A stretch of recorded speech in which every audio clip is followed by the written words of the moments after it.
As some of you may know, over the last few years I've become an avid reader. Books have enriched my life in a way that one could never have expected. But books can only take one so far. And now I think it is time that from being a reader, I become, or try to become, a writer. The Prime Minister was bobbing again, and the Queen, reflecting that this was what generally happened to her with Prime Ministers, graciously yielded the floor. A book, Your Majesty? Oh, yes, yes. Reminiscences of your childhood, ma'am, and the war, the bombing of the palace, your time in the WAF. The ATS, corrected the Queen. The armed forces, whatever. The Prime Minister galloped on. Then your marriage, the dramatic circumstances in which you learnt you were Queen. It will be sensational. And he chortled. There's not much doubt it'll be a bestseller. The bestseller, trumped the Home Secretary, all over the world. Yes, said the Queen, only, and she relished the moment, that isn't quite the kind of book one had in mind.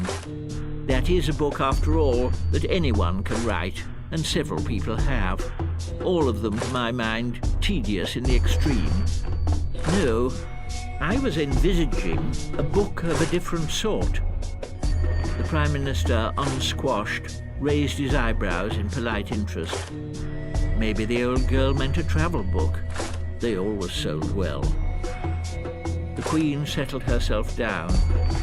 I was thinking of something more radical, more challenging. Radical and challenging, both being words that often tripped off the Prime Minister's tongue, he still felt no alarm. Have any of you read Proust? Asked the Queen of the room. Somebody deaf whispered, "Who?" And a few hands went up. The Prime Minister's not among them. And seeing this, one young member of the Cabinet who had read Proust and was about to put his hand up didn't, because he thought it would do him no good at all to say so. The Queen counted. 8, 9, 10. Most of them, she noted, relics of much older cabinets. Well, that's something, though I'm hardly surprised. Had I asked Mr. Macmillan's cabinet that question, I'm sure a dozen hands would have gone up, including his. However, that's hardly fair, as I hadn't read Proust at that time either. I've read Trollope, said a former Foreign Secretary. One is glad to hear it, said the Queen, but Trollope is not Proust. The Home Secretary, who had read neither, nodded sagely.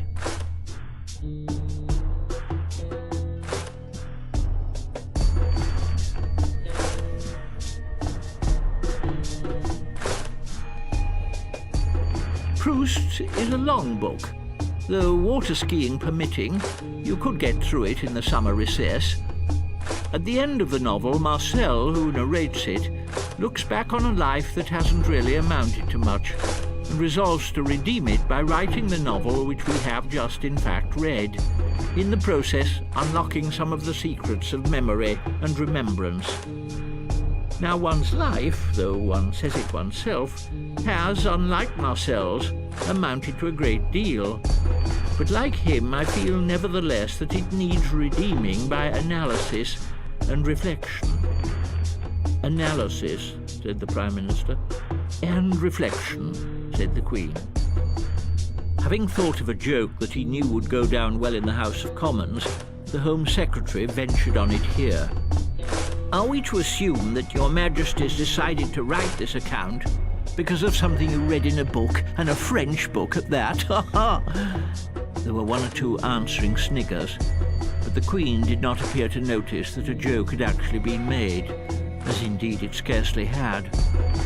No, Home Secretary, but then books, as I'm sure you know, seldom prompt a course of action. Books generally just confirm you in what you have, perhaps unwittingly, decided to do already. You go to a book to have your convictions corroborated. A book, as it were, closes the book. Some of the councillors, long since out of government, were thinking that this was not the woman they remembered serving, and were fascinated accordingly. But for the most part, the gathering sat in uneasy silence, few of them having any idea what she was talking about. And the Queen knew it. "You're puzzled," she said, unperturbed. "But I promise you, you do know this in your own sphere." Once again they were in school and she was their teacher. To inquire into the evidence for something on which you have already decided is the unacknowledged premise of every public inquiry, surely. The youngest minister laughed, then wished he hadn't. The Prime Minister wasn't laughing. If this was to be the tone of what the Queen was planning to write, there was no telling what she was going to say. "I still think you would do better just to tell your story, ma'am," he said weakly. "No," said the Queen. "I am not interested in facile reminiscence. It will, I hope, be something more thoughtful. Though when I say thoughtful, I don't mean considerate. Joke."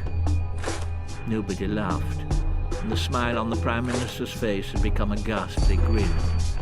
"Who knows?" said the Queen cheerfully. "It might stray into literature." "I would have thought," said the Prime Minister, "that your Majesty was above literature." "Above literature?" said the Queen. "Who is above literature? You might as well say one was above humanity.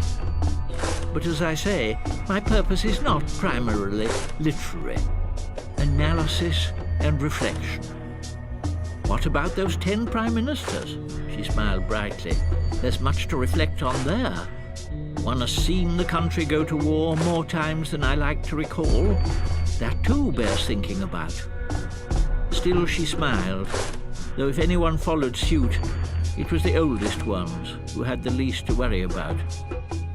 One has met, and indeed entertained, many visiting heads of state, some of them unspeakable crooks and blackguards, and their wives not much better. This at least raised some rueful nods. One has given one's white-gloved hand to hands that were steeped in blood, and conversed politely with men who have personally slaughtered children. One has waded through excrement and gore. To be Queen, I have often thought, the one essential item of equipment, a pair of thigh-length boots. I have, at the instance of my various governments, been forced to participate, if only passively, in decisions I consider ill-advised and shameful. Sometimes one has felt like a scented candle,